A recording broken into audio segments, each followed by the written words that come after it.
Bonifacio y de Castro. It was on November 30, 1863, when a well-known brave man, and noted to be a smart, fearless Filipino hero, came into existence. Named Andrés Bonifacio y de Castro, which is often called as the father of the Philippine Revolution. He was the son of Santiago Bonifacio, who was a local politician who served as a chief lieutenant of the municipal mayor, and Catalina de Castro, a half-Spanish who worked as a supervisor in a cigarette factory. Over the years, Andrés Bonifacio grew up in the slums of Tondo, a district outside the city of Manila.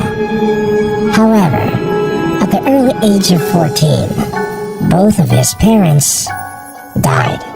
That left Andrés Bonifacio responsible for the remaining 5 family siblings, named Procopio de Castro Bonifacio, Trocadio de Castro Bonifacio, and Ciriaco de Castro, and the 2 girls who were Esperadio Bonifacio Distrito and Maxima de Castro Bonifacio. Because of his family responsibility and the commitment, Andrés Bonifacio was forced to stop his study to find a way for them to survive. Andrés Bonifacio then started earning a living by making bamboo canes and paper fans, which he himself peddled. But still, it was not enough for his family to overcome the miserable experience of poverty. Made Andrés Bonifacio decided to look for a better paid salary job to ease off poverty.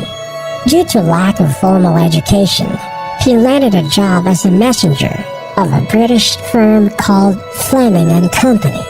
Moreover, he also became a warehouse keeper at a foreign trading firm, Frassel and Company.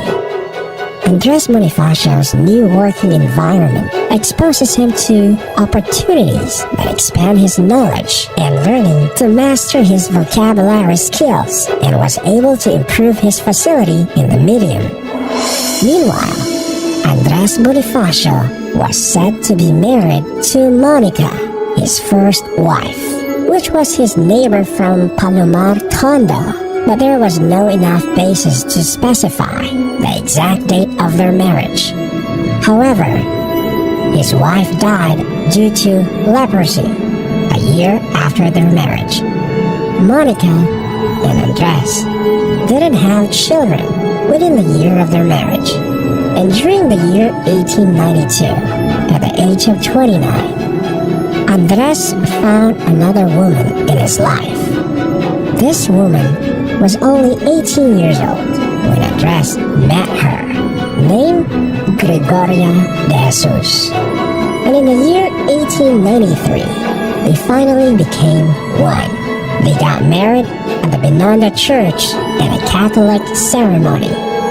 Later that day, they also observed the Katipunan wedding rites.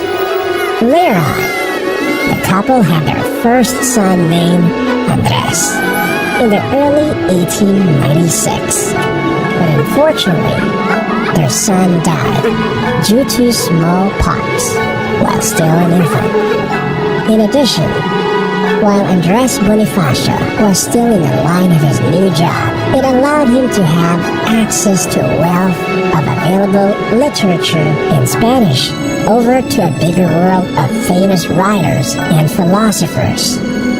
He also found another interest in reading books that gave him learnings and inspires him every day by the teachings he gets from them. However, after Andrés Bonifacio had read the 2 books of José Rizal, which were the Noli Me Tangere and El Filibusterismo, this inspired Andrés Bonifacio and shifted his humanitarian interest by putting more emphasis on standing, defending, and fighting for Filipino right to freedom. Andrés Bonifacio foresees the books of Rizal to be more than just a literary masterpiece, as it symbolizes, reflects, and portrays a society in agony, a mirror of people in oppression, on a sharper portrayal focusing on a tragic state of maltreatment, injustice as the forsaken people. These prompted Andrés Bonifacio to arouse and lead revolutionary spirit that compels him to join the La Liga Filipina, an organization of Filipino people united in fighting solely for their freedom and country's independence by forming a nationalist movement against the conquistador that was organized by Dr. Jose Rizal in 1892. Joining the La Liga Filipina was just the beginning of Andrés Bonifacio's journey to all the struggles, hardships, and sacrifices he encountered in the name of freedom, and the undying courage in taking the first big bold step towards freedom uprising that brings forth great impact emphasis by awakening the Filipino heart to fight for the rights of every Filipino people.